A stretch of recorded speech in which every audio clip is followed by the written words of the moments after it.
It's almost as full capacity here, so thank you very much for not only enjoying the break, but also coming back after the break into the room. For all those people who are like watching Hongnet to take pictures all the time today and yesterday, I was told that all these pictures you will be able to download next week from the Heinrich Dialogues Flickr account. So in case you're in need and in search of some pictures of yourself, next week is your big week. Before lunch will start, we have another session. As a researcher, I will always say the most important session because it's on education and solutions when it comes to education in the Arctic. So without further ado, I'll give the stage to the Dean of New University Business School, Gry Agnete Alsos. Gry, the floor is all yours. You know the drill.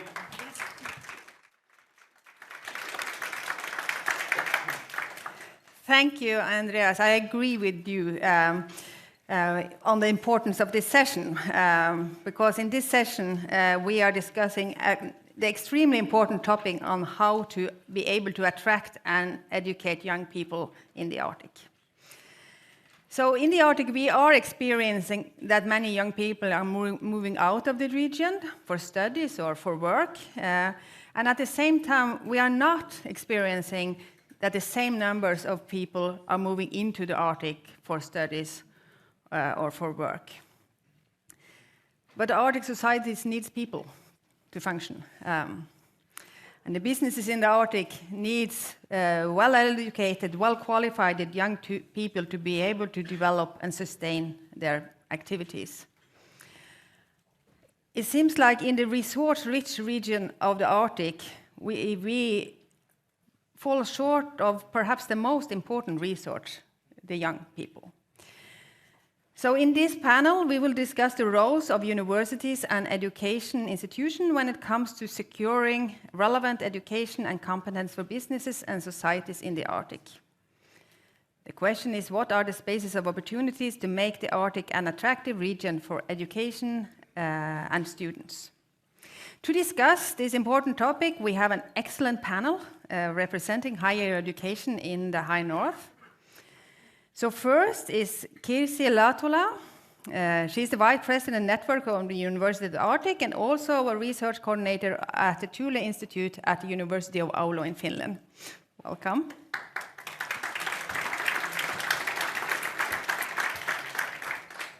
And then we have Diane Hirschberg.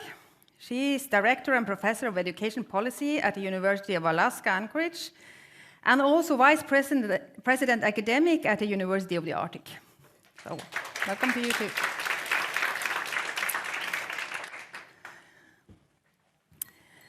And then we have Dag Rune Olsen. He is Director of UiT, the Arctic University of Norway.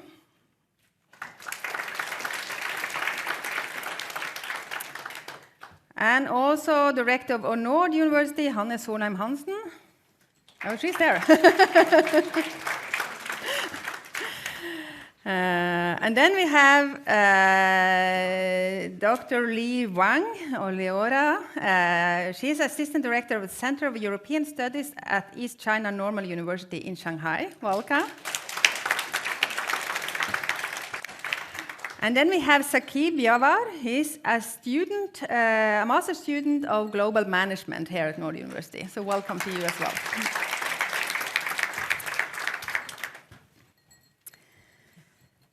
So let me start by you, Kirsi.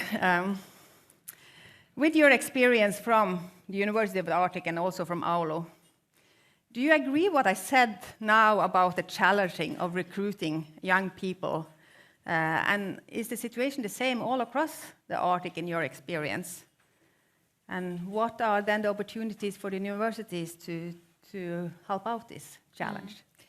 Yeah, thank you for the question and thank you for the invitation. I do agree with you. I do agree that it's a challenge to make particularly the northern Scandinavia and Finland Scandinavia as an attractive for the foreign students. But I also agree, and I'm also very keen on collaboration, because I think that by cooperating between our universities, like we do in University of the Arctic, I don't know if everyone here knows what is University of the Arctic, but it is a network of around 170 universities and other organizations. And through that network, we can offer more opportunities for students. We can pool our resources, we can create education which is taking parts of here and there, and by offering that, we can be much more attractive. And I think that has worked very well, and that's also why I like so much about UArctic in what we do. So I think that's the one thing. And then I want to point out that we, of course, also have to make sure that we take care of our own youth and our own students and give opportunities for them.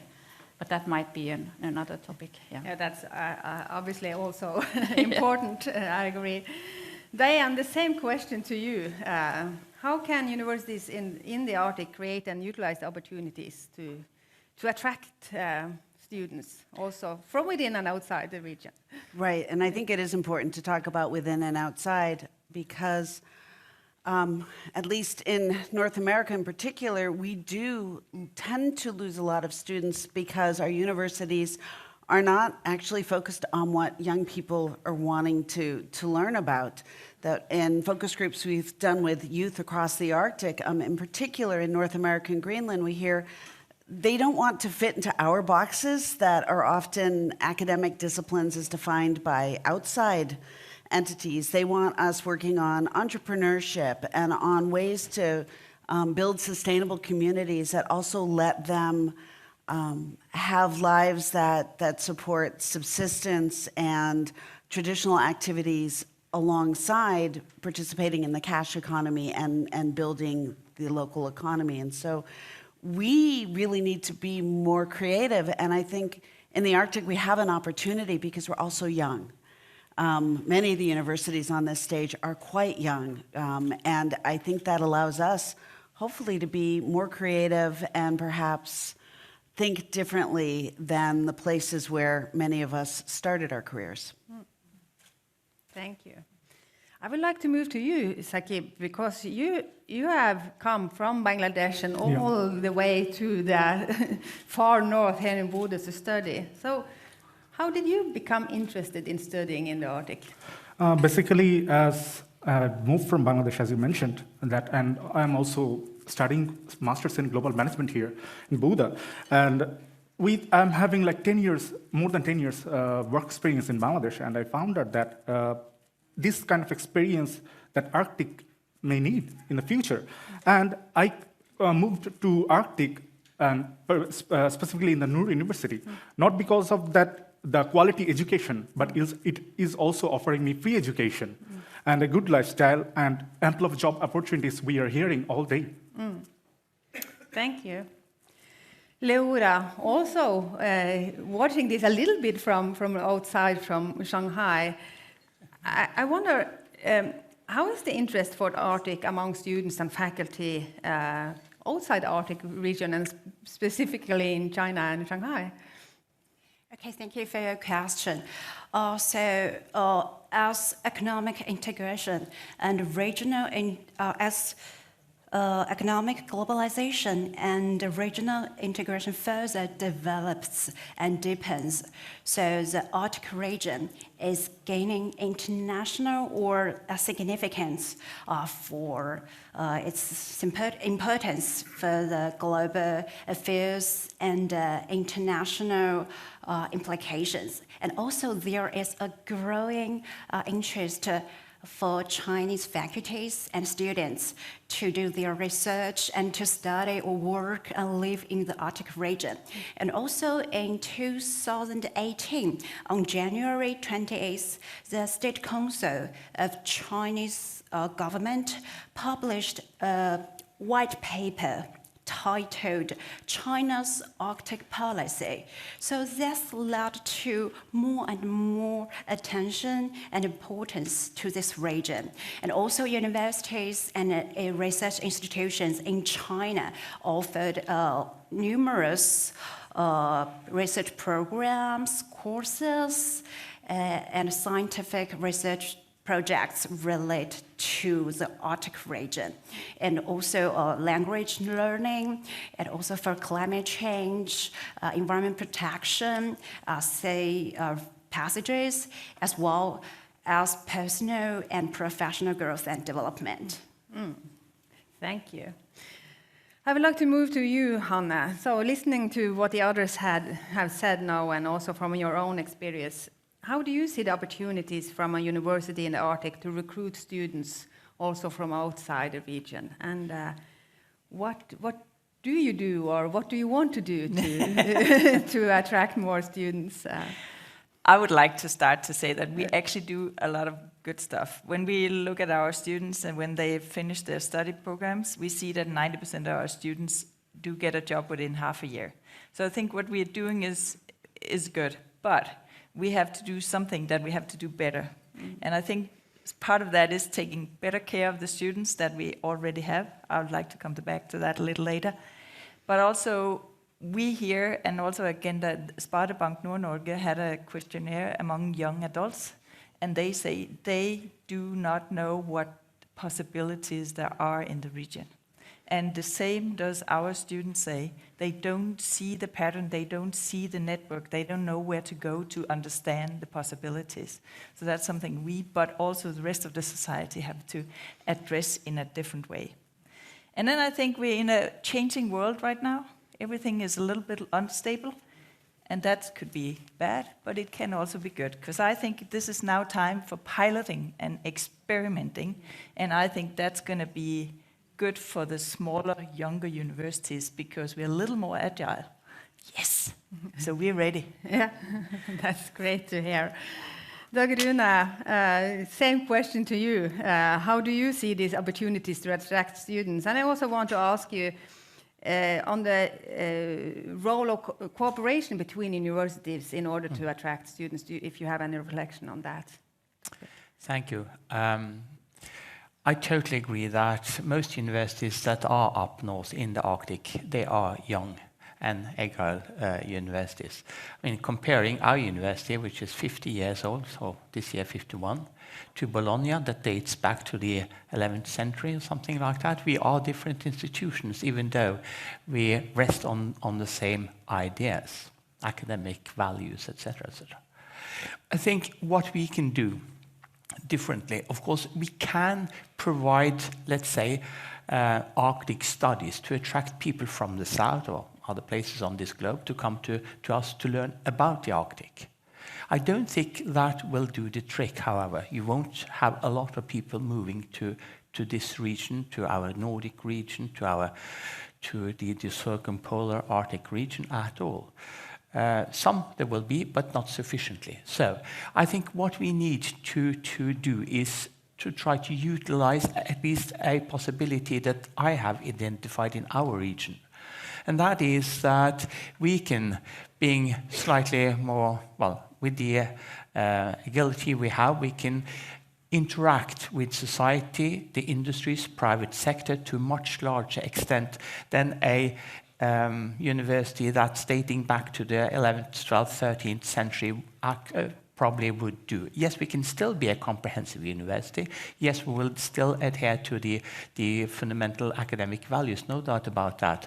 And disciplines are very important, but we can combine that with, or let's say, sharing not the responsibility, but the task of educating our young people together with industries, the private sector, obviously also the public sector outside the universities. We need to provide something different. Otherwise, we will not be attractive. If you are doing pure maths in northern part of Norway, or in Oslo, or in Melbourne, doesn't really matter.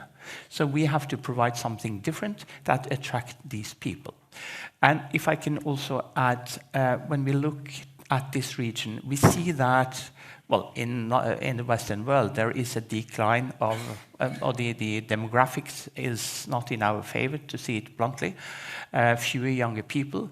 That means that we also have to see at, can we recruit people at an age of 34 that hasn't gone to university previously to come to the university and become a nurse, a teacher, whatever it is, doesn't really matter, because they will probably be living in the region already. And we can mobilize that workforce as well. I think that is important, but that also creates some challenges. We are in a region that are scarcely populated. That means that we have to structure our education differently in order to meet the requirements of this 34-year-old lady with a husband and a dog and I don't know what. Thank you. Building on that, I would like to ask you, Diane, because you talked about students wanting entrepreneurship, but now we're also talking about university being entrepreneurial. Yes. Yes. What can we do to be agile and take these opportunities? How should the university focus? What should they focus on? Oh, there's so many issues. Well, I think first of all, we're in the Arctic, and so we have an opportunity to take advantage of the knowledge from within the Arctic, which means working with traditional knowledge bearers, indigenous knowledge systems, as well as looking at the opportunities to see how theories and research done elsewhere might look different once we do it within our context. One of the pieces with our university, because we don't have a lot of graduate programs, and most of those are professional, we offer hands-on research opportunities to our undergraduates. And that creates a vibrancy when you do that. Our undergraduate students also are taking classes not taught by graduate students, like I had as an undergrad at a big comprehensive university, but they're working directly with the faculty. So now how do we, and that brings students up from the lower 48 for us in Alaska. Students will leave the state and come back when they realize that the opportunities to do original research are much greater within our institution. So now we have to connect that with our community partners. I will say that having spent time at universities in Akureyri and Tromsø and elsewhere, we have in Alaska a lot to learn because our community and business organizations do not understand the role we could and should be playing in economic development near as much as what I've seen in Nordic countries. And that caused a lot of people to so Dag Rune, you first. Good. It was a brief comment with respect to what you said initially. I think that in the Arctic region, we see some of the grand societal challenges at the very most pronounced, climate change being one, obviously. I'm trained as a natural scientist. We adopted reductionism. That means narrow, isolate, narrow, isolate. Dealing with the grand societal challenges, and we heard it yesterday, we need to let's say, create more power. We need more power on this globe, also in this region, but we also had to take responsibility for the indigenous people's rights, etc., etc. So there are some conflicting interests there. That means that we need a systems approach to how we deal with these things, a more holistic approach, perhaps bringing in some of the traditional knowledge into our academic paradigm as it is of today, is something that we can bring, and that is unique, and that is also very helpful and of high value to the rest of the world. But we have a unique possibility to do that, so why not utilize it? Thank you. And then Kirsty, you also... Thank you. I just wanted to point out that very often one hears that we come from the sparsely populated areas, but I also think that that is the benefit that we come from the smaller cities because we know each other. We know the policymakers, we know the industry, we know who are in stake, and it's so much easier to start the dialogue and do the discussions. And then I come from Oulu, which is where our university has done that for ages, and we started with the Nokia, and we have innovation centers, and that has always been a vital part. And it's easy to do because you know the area, you know the region. So I think that sometimes it is beneficial, in my opinion, to come from the smaller place because you know everyone. And then Hanna. Yeah, thank you. Well, I actually responded to Diane's good introduction about how you include even bachelor students in research. And When we had a strategy process, it was one of the first and only requests from our student group was they wanted to be included in research. So I think there's also a basis for that. But I would like to add on a little bit, and that is I see that we have a possibility to include the students much more in our own workday and in the societies. We do a lot, and I don't feel we ever get credit for what we do there, because I feel we do a lot of cooperation with the private business and public sector in the study programs that we have.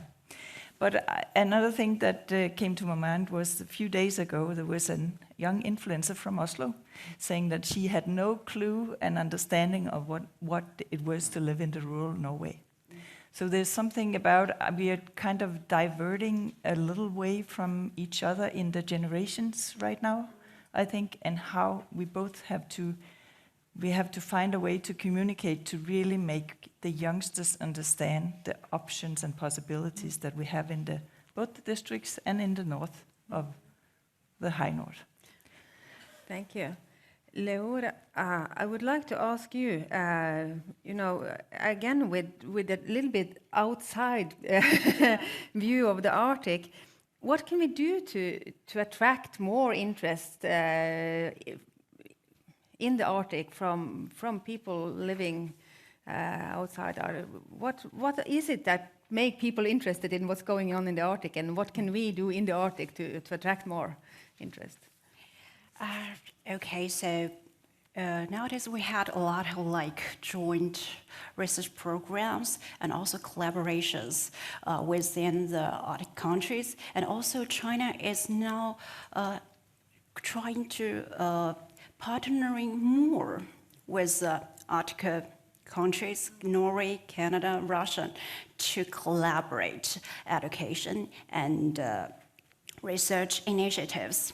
And also, I think nowadays for medium coverage, social media, and also communication, we need to do more about advertising and also this kind of campaign to raise the awareness of the Arctic, the importance about its geopolitical position, and also scientific research, education, and also to exchange or share knowledges and expertise.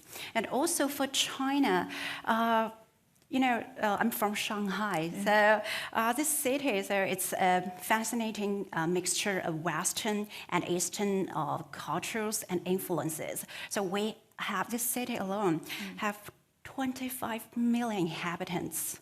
That's 5 times the whole population of Norway. So only 1% or 0.1% of Shanghainese got interested in the Arctic country. That's a lot. Not alone to say 0.1% of the whole population of China got interested in this region. So I think we have really more potential and opportunities to expand, and there is much more to expect in the future. But I'm wondering, because we're talking about Arctic as a sparsely populated area, Shanghai certainly is not. So I wonder, how is it to come from Shanghai or other big cities into the Arctic? I wonder, is it scary? Or is it strange? Or is it interesting? I mean... Okay, so personally, it's my 3rd time in Norway and my 2nd time for the High North Dialogue. So because of the pandemic, I think, so this time we don't have non-stop direct flight from Shanghai to Oslo. We have to transport somewhere. At first, we fly from Shanghai to Dubai, and then after 2 hours, we fly from Dubai to Oslo. So for me, it's okay. So after 18 hours flight, and we arrived here. And it's important for us to have this offline, in-person contact. And I think things will be much, much better. I wonder, Sakib, because you represent this group that these people would like to attract. So I wonder, what would make it easier for students to come and study in the Arctic, or for young people to come and live in the Arctic? First of all, to study in the Arctic, there I would like to again refer that there are several opportunities But now, as we all know that from the year of 2023, Norwegian government has imposed education as a fee, not anymore free. So this could create some problems for the students like us who are coming from abroad, trying to live in here, to study here. So, and the initial studies are showing that the study fees or the initial fees are very high comparing to the neighboring countries. So these fees could restrict students from coming here, and this could create another problem. So in my opinion, to mitigate this problem, I would like to think about that universities are offering several scholarship programs for the international students, that they can come here, study here, and they can create the future not only on themselves, but for the Arctic as well. And by this, universities will bring higher quality not for their research fields, for the studies programs, but the companies who are trying to do business here, and they can bring smart workforce and mitigate the workforce crisis in the future, maybe. Thank you. I noticed both rectors in Norway, but Hanna, you can start. Okay, yeah. Thank you very much. Well, if I should be a little blunt, I would say this must be a political brain fart to put this tuition fee on international students. It doesn't really mean that much economically, and yet it has been put upon us because we do need more people in Norway for a long time to come, and to make it even harder to get from outside of Europe to the Arctic areas to study is not good for any of us. So I just say I'm so sad that that's happening, because it's going to be harder to get the students from outside. Dag Rune. I think it's pretty obvious that tuition-free education in Norway for students coming from outside EU has benefited Norway tremendously, and in particular this region. We do know that people coming here to study, a good fraction of them remain here, so that's important. We actually invest in new youth, so to speak, in northern part of Norway by this kind of investment. That will not be the case anymore, since we have to charge tuition fee. In the new legislation, it's also stressed or underlined or it's very explicit that we cannot establish stipends by using our own money. It could have been a possibility for us to, yes, charging a tuition fee, but also providing stipends. So I will actually urge those of you who are from private sector businesses and see, can we, perhaps Industries Norway and other organizations, can we talk together to try to plan for some stipends that can be provided to students from outside EU that would like to study here, but also perhaps would like to stay on a bit longer. I would like to ask you, Kirsi, because it's some years ago now that your government decided the same thing, that you should charge tuition fees. In what experience, how have you solved this issue, or how have you tried to solve this issue? I'm now a bit puzzled, because I'm kind of a research thing, and I don't do any education, but I think that what we do offer is that we have the stipends, we have that kind of a system that if we have any international students, they can apply for grants, and I think that has been the solution, at least because I don't really see the changes in our campus if it comes to the international students. Yeah. Before you, Dag Rune, I also would like to hear about, because we know there are tuition fees in the US. Actually, that's a huge issue. And in fact, I have students who were my undergraduates who are finishing their doctorate in Tromsø now and staying.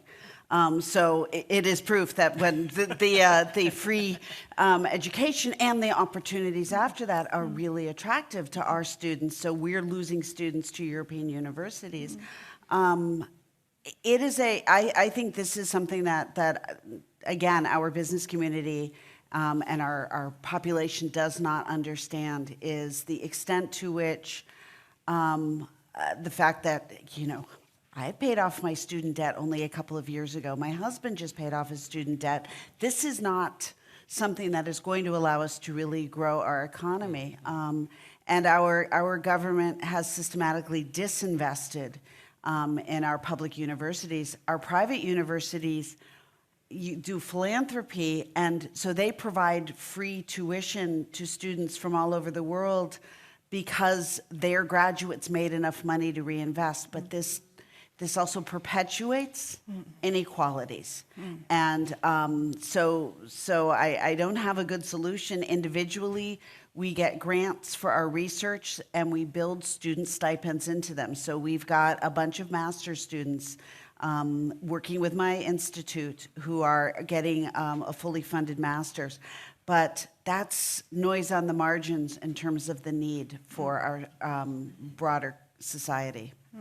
Thank you. And before I give the word to Dag Rune, I would like to say that we're now open for questions from the audience, so you can note the ones with the microphones, and they will come to you. Yes. But Dag Rune, you ask for the word as well. Just a brief comment, because yes, both Sweden and Finland introduced tuition fee from students from outside EU early on. It took a couple of years, and most institutions has sort of regained a good fraction of the students. And that is also the aim of our minister, definitely. There is a difference, though, between Norway and the two other countries, and that is the cost of living. And we have been instructed to calculate fees that are in accordance with what it costs to run a university educational program and things like that. So my worry is that, yes, okay, introducing these kind of tuition fee, we have to do marketing much better, but are people willing to come to Tromsø, to Bodø, or wherever in Norway, to pay the same fees that is required from MIT, Harvard, Oxford? I'm not really absolutely sure. Sakib, before we go to the Yes, audience. I wanted to point out one thing. In my master's program class, we are a student of 32 to 33 people, and among them, 5 students belongs to Norway. That means out of most of the students are coming from the international backgrounds. So if there are tuition fees, it might restrict the students, as I already mentioned. Yeah. So the number would be much more less, I guess. Yeah, good point. Hi, my name is Ladislav Minko. I'm with the High North Academy here, and I'm coming from Alaska, from University of Anchorage as well. And so one question that I had is, as many of us know, living in Arctic can be very hard, both socially, the weather's hard, it starts during the winter times. So speaking to my fellow students, people who've come to Alaska, left Alaska, that's one of the biggest kind of drawbacks for them. It's hard to just have a social life in the Arctic. So what can universities do? How can they engage with businesses and society in general, whether it's other social groups or whatnot, to create these engaging and welcoming spaces for students? If you have examples, what has worked, what has not. At the end of the day, I want to go back to Alaska and tell my university, tell my businesses, like, this is what we need to do to make sure that we bring students here and keep them here. Do you ask someone specifically, or do you, Hanna, you can answer? Well, I would like to give a little bit on it. Yeah. We see that a lot of students are struggling socially after the pandemic. And I think we work really well with our student organization and try to get as many social activities up running. But on the other hand, we also see now that a lot more students have a work and more work besides study programs. And that gives, after a certain time, limited amount of energy and time to also do social, not paid work in the universities. But I think we have to keep forcing that, because we have to be social individuals and keep them doing social things, to also get outside even though it's cold, manage the darkness. It is part of being social and just being out. Diane? Well, I think one of the things also, though, is these partnerships with our municipalities. We've been involved in a Northern Cities initiative, and actually UArctic also has thematic networks that are looking at how do you build vibrant northern communities. And it is everything from heated sidewalks downtown so you're not harming yourself as you go for a walk, but it's also turning the long dark nights into an asset, into ways that we can have bonfires and outdoor events that make it welcoming. You know, we've got places to skate with, we've got barrels that are doing that, but also creating, we've got a beautiful performing arts center. It's not inexpensive, so how do we make it feasible for our students to access the concerts that are coming in the winter, the sporting events that are happening? We have lots of opportunity, but the municipality and the business community need to invest to make it feasible for the entire community to participate and not just those with wealth. Dagrune, did you have your... Yeah. Well, it was more or less exactly what she said, and perhaps I'd like to add on that the collaboration with the municipalities is and should be quite easy for us because we are so small cities, so small communities. I think you pointed out we know more or less everybody. So you pick up the phone and we can have a dialogue. So we probably need to be even better at that.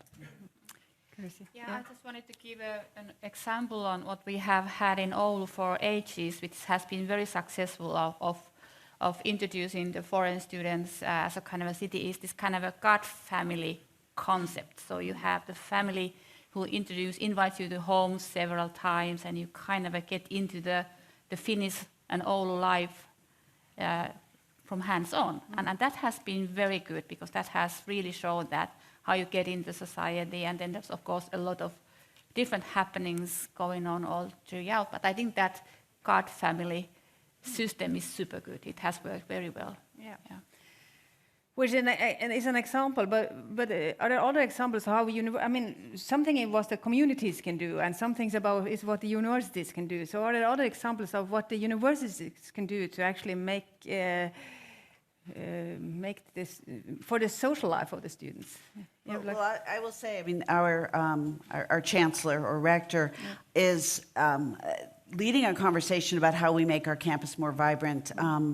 The recovery from COVID, many of our students have decided they want to keep studying online, so they're not coming back to campus even if they live locally. And that makes it very hard.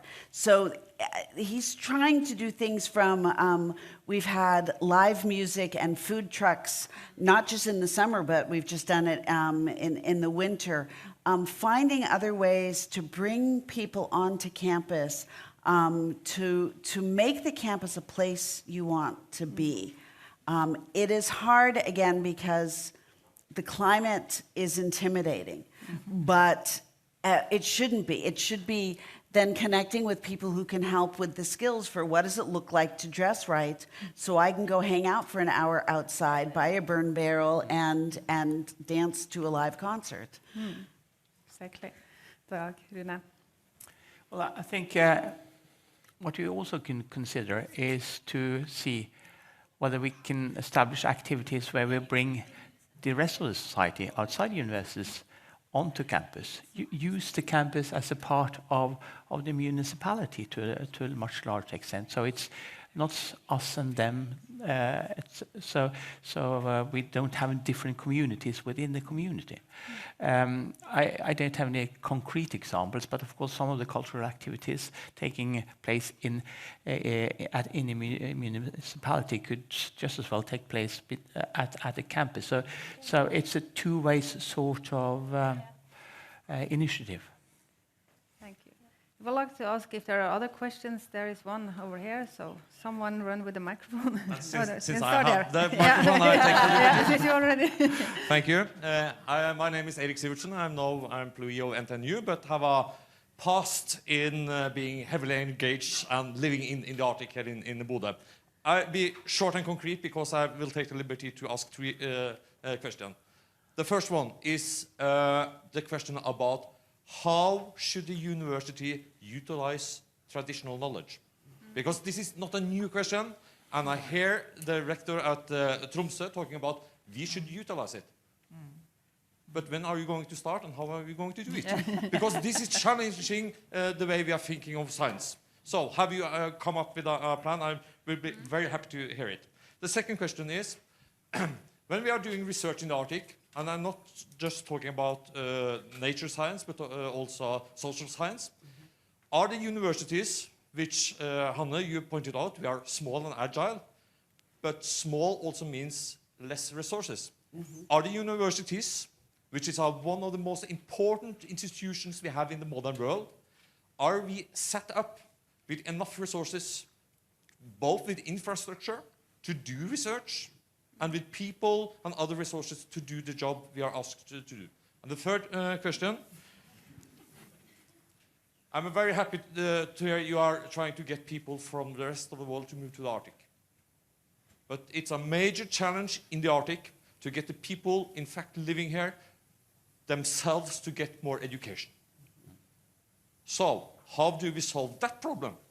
Because that's a very urgent problem, I think. Thank you. Yes, Kirsty first. Yeah, we just move around. Yeah.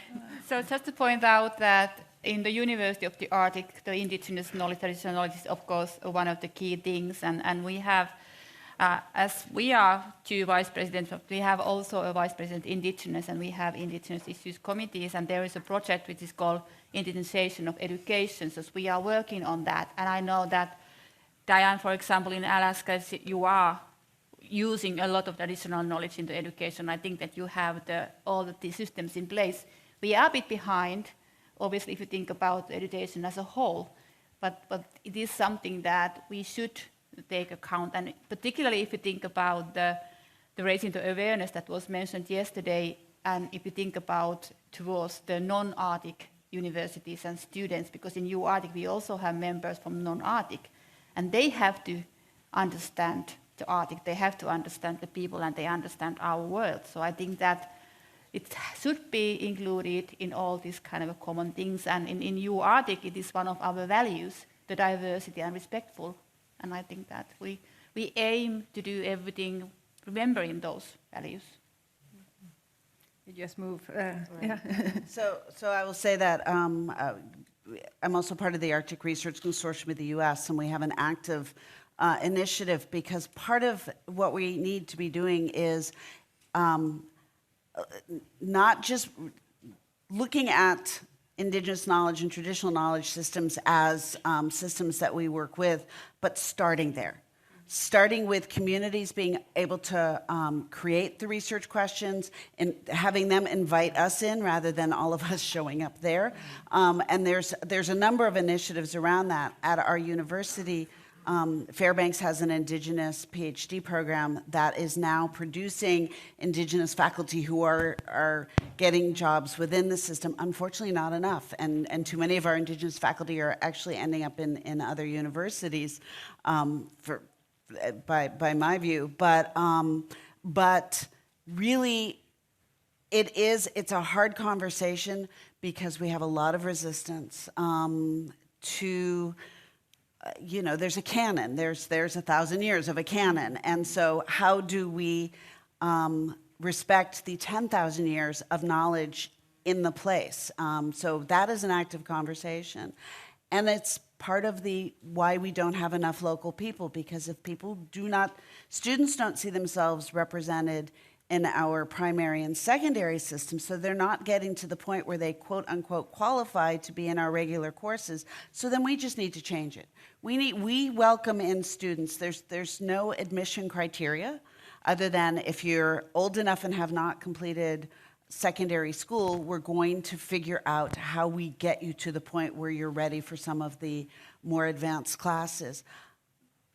But we don't have enough resources. So you've actually, everything you're talking about intersects in terms of indigenizing the institution, bringing local people into a space where they can get both these formal credentials and recognition for the knowledge they bring with them, and be able to walk out with a set of skills that are going to let them transform the state and our communities from their viewpoint, not from our. We are incredibly under-resourced, and again, this is, I think, a largely North American or U.S. problem. There's also an ideological divide that keeps many of our policymakers from wanting to invest in the university, from a perception that we are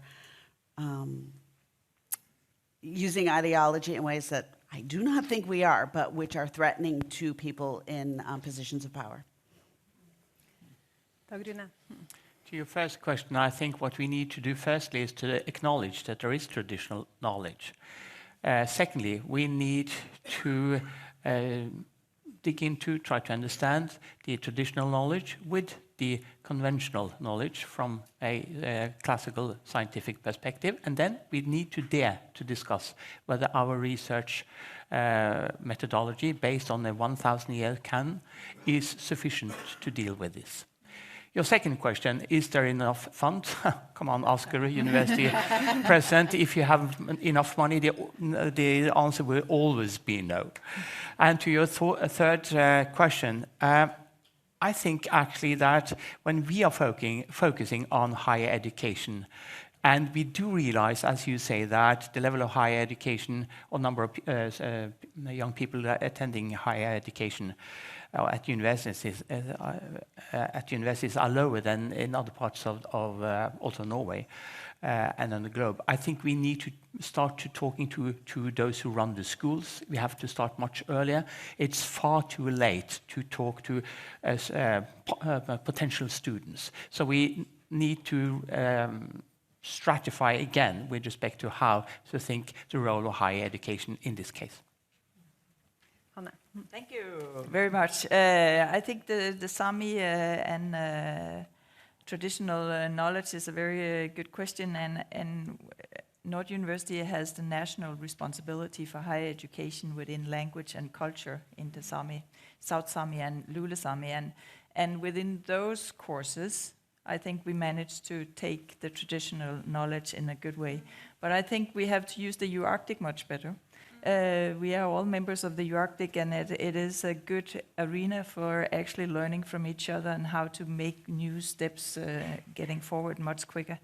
And I like your idea, Diane, that just no admittance rules to get into the universities. Why don't we try? I think this is the time for trying new stuff, and I think we need a good long UArctic meeting. Resources, yeah. I think I agree with Rune. High five. Send more money. Yeah, it's a question of that. But also the question we had just a minute ago, a lot of things we could do, but it takes a bit of organization, and it's stuff that the minister never asks if we do enough discussion with our neighborhood. They never ask that question. They ask, have you done enough research? Have you done enough teaching? That's the questions. Yeah. Thank you. Then there are some questions over here, so if someone... I can... Yep. So we got a question from the audience through the app. Give me 1 second. So much has been said about attracting people to the Arctic. However, there has been evidence that highly educated foreign residents, immigrants, find it difficult to get jobs that fit their skill set. What are the steps taken to accommodate for that untapped potential? Yeah, you were the most eager to answer to that, so yeah. That is not a unique. That's not a unique problem when it comes to northern part of Norway or the Arctic. I don't know really. We see that also in southern part of Norway. I think even though the private sector publicly state that yes, having education from different countries, having experience from abroad is valuable. When they are actually hiring people, they are not adhering to their initial statement. So I think we need, as Norwegian higher education institutions, to be much better at talking to the private sector, sort of educate them with respect to what are actually the valuables that these people will bring in, because there is a substantial difference in what they say and how they act in this respect. And I'm very sure that it will be very, very beneficial for us with the diversity that is brought in, the diversity of perspective, well, that is, I now and then quote Justin Trudeau, the Canadian Prime Minister, says that diversity is the engine of innovation, meaning thinking differently, I suppose. Yes, I agree to that question, and a simple solution would be that establish English as a communicative language, because the full-time jobs offered by the Arctic companies requires Norsk language as a mandatory skill. And sometimes for the internship programs, they also ask the Norwegian language. But being an internship student here for master's program for 2 years, learning a new language could be difficult. So I would request the companies to remove that barrier so that internship students can come and cope up with the environment, can work there, and also if it is really necessary, then they can tie up with the experts like vocational training, or the universities can make tailor-made courses, Norwegian courses for the students to mitigate that problem. A good point there, Kirsty. Yeah, it was actually on the same thing, because I remember that at some point many years ago, one of the rectors in Finland was saying that the companies don't want to hire a person who they would need to speak English because it's so much easier to use your mother language. And that was kind of a seen and hindrance, that even if the student is very good and would be totally excellent in the companies are kind of a little bit laid back, that, ooh, I don't want to necessarily do that. So that was an issue. But I assume that it has been better nowadays. So, and of course we have to offer the opportunities in doing the research. There has to be steps, there has to be a track record so that they can continue further within our universities. So. I think we have some more questions.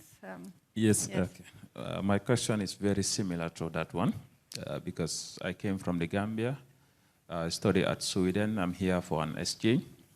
Normally, international students are attracted by either the cost of the university or the opportunities after studies. And then in Sweden and in Finland, after your graduation, you find a job, they have a minimum salary that if you earn, they can give you a permit. But let's say here in the North Norway, you have to have a job that is related to the area that you study. And they only give you 1 year to look for this job. Let's say in Finland, you given 2 years to look for a job that will pay you at least, let's say, a minimum of 15,000 kroner. That if you earn, they can give you a permit.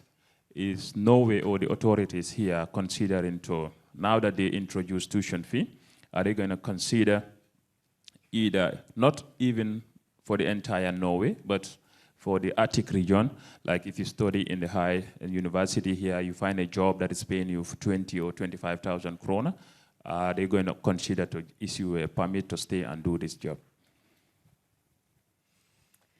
Okay, you want to, yeah? Yeah, in Norway, when we finish our study, we only get 1 year to find a job according to our study. And this is sometimes very difficult to find a job, cope up there in just between 1 year. And countries like US and UK, they offer 2 years job searching visa, and Canada sometimes offer 3 years for a job searching visa. So I think Norway should consider, at least for the Arctic area where there are less students are coming. So I think that it could be a very good initiative. Anyone else want to comment on that? Yeah. Well, Yeah. just going to say, we actually have it's a political structural issue for us because, yes, we offer what we call OPT, which is optional professional training after you finish your degree. And if it's a STEM field, it's 2 years. If you're in the social sciences or humanities, it's only 1 year. But we also charge employers so much money to hire international people to work. It's a real barrier for us at the university.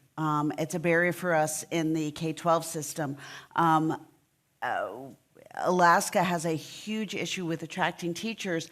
So because of our relationship with the Philippines, we don't have to pay those fees. And so suddenly there are teachers from the Philippines scattered in very remote parts of Alaska, which is really great because it's filling a huge need. But there's a lot of other highly skilled people who can't take advantage of these opportunities because a business or the university has to put in $10,000 or more to sponsor the work visas.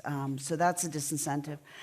And to the earlier question, we also have this problem with what we call brain waste, where we have people with credentials but who don't speak English.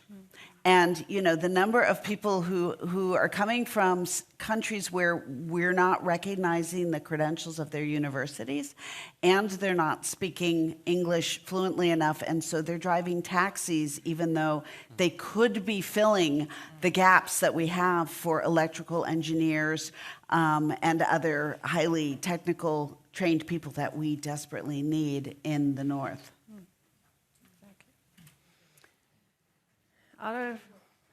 We have room for one more question, I think, from the audience. First of all, good day to all the participants of High North Dialogue. My name is Alexander. I come from Finland. I'm representing Kainuu region as a youth representative. And I actually, if I may, I have a question with two parts. And the first one is, being part of academia, me and many other people were struck by the pandemic and its consequences on education. And we know that many institutions had rearrangements made and made a lot of education remote. So my first question is, how does the panel view the role of remote education in the future? And the second question is that not only this year is the year of the rabbit, but it also is the year of open science. And my second question is, how does the panel view the role of open science as we see the role of technology and the role of remote education play a bigger part in our scientific society and, in general, human civilization? Thank you. So I just have to ask you to be brief now. You're watching the timer. Okay. What happened in the pandemic is that within New Arctic, a lot of education was started to do by online. So even the PhD courses, they were conducted by online. So it created a big shift from the face-to-face education into the online education. And it's still continuing because it's also equal. You don't have to travel. You can do the education from home. And then when it comes from the open science, I think that we had a question about indigenous traditional knowledge. It's obviously that part of the open science should be acknowledged in the different knowledge systems, so that because you can't find solution to our challenges without combining traditional knowledge and Western knowledge and so forth. And I think that that's one part of the open science, to acknowledge all the different systems. So to the first point, one of the things that we learned very clearly is access is not equal in terms of online learning. So there are huge opportunities. The fact that we can offer circumpolar online courses, and I will be teaching tomorrow morning at 3:30 back to my students in Alaska. It's not fun, but we can do this, and it's a great opportunity. On the other hand, in our rural and remote communities in Alaska, in northern Canada, we don't actually have the bandwidth that people take for granted in many of the Nordic countries. And so online learning became a real window into how unequal the access is. And in our communities where people don't have in-home technologies, we lost a lot of students, and we have not gotten them back. And so we're trying to learn from that, but we also need to be mindful that the investment in broadband, the investment in actually providing the technology has got to be there. And if you didn't get the opportunity to really go to your first couple of years of college in person, it was a very different and a very negative experience from, I'm teaching graduate students who already had the skills. So it shows that Arctic is not homogeneous again. Yeah, brief. Norway has 320,000 students, and not just overnight, but perhaps in a couple of days, all education was transferred to online in the entire Norway. We learned a lot from that it was a big operation. It worked fine. But what we used was the ordinary communication platforms that you use for meetings, that they are not necessarily educational digital tools. So we know that yes, we will be utilizing technology to a much larger extent in the years to come. Definitely, we also need to be more flexible, both in place and space and time when it comes to education. Technology will play a role in that, but it has to be educational technological tools, not conference platforms. Yeah, if it's okay, we'll have one more question. Hi, I'm Forrest. I'm representing the High North Dialogue Academy. I was really interested, Diane, in your point about how some of the scholarships provided by private institutions promote inequality, and I was curious if you could expand on that and how public and private universities can promote equality through scholarships and other forms of tuition remittance. Well, I think one of the issues is our most elite universities are the ones that have the deepest pockets, and they're also not places where many people who actually have the capacity to do the work but don't see themselves because they don't have the social and cultural capital, they don't apply. And so this is where the perpetuation of inequality happens. Now, I would also say that universities that are not as elite often offer a better, more personal education to the students because you are not just in a competitive situation and a high-stress situation. But when Stanford University can fund every undergraduate whose parents earn less than an amount of money, and at my university, it does not matter how little you earn, you get almost no support. It really sets up very unequal opportunities. Then most of the students who attend our university work, and many of them work full-time to be able to have that opportunity. And that does not allow them to have the space to really, they're learning, but they're learning despite the children, the dogs, the elders they're taking care of. And it makes for a very difficult experience. And again, walking out of it with debt also constrains your choices on what you do when you finish. I would like to challenge you on a last question, Hanna. Okay. Yeah. So, because it's University of the Arctic and it's all about cooperation, you have talked a lot about that, but how can we continue to cooperate, to create and also make visible the opportunities for young people in the Arctic? Yeah, I think we have to cooperate with the municipalities and the businesses around us because we have together many more opportunities. But again, it's a question of getting this organized and getting that message to the right group of people among the youngsters. We have a communication barrier there, I see clearer and clear. So how we solve that barrier, I don't have the answer tonight, but there's so many good people here. I hope they can find it in the lunch break. Yeah, thank you. My final question to all of you is, are you all committed to this collaboration to create opportunities for young people in the Arctic? It's a yes and no question. Yes, Yes, yes. Thank you all for participating. Yeah.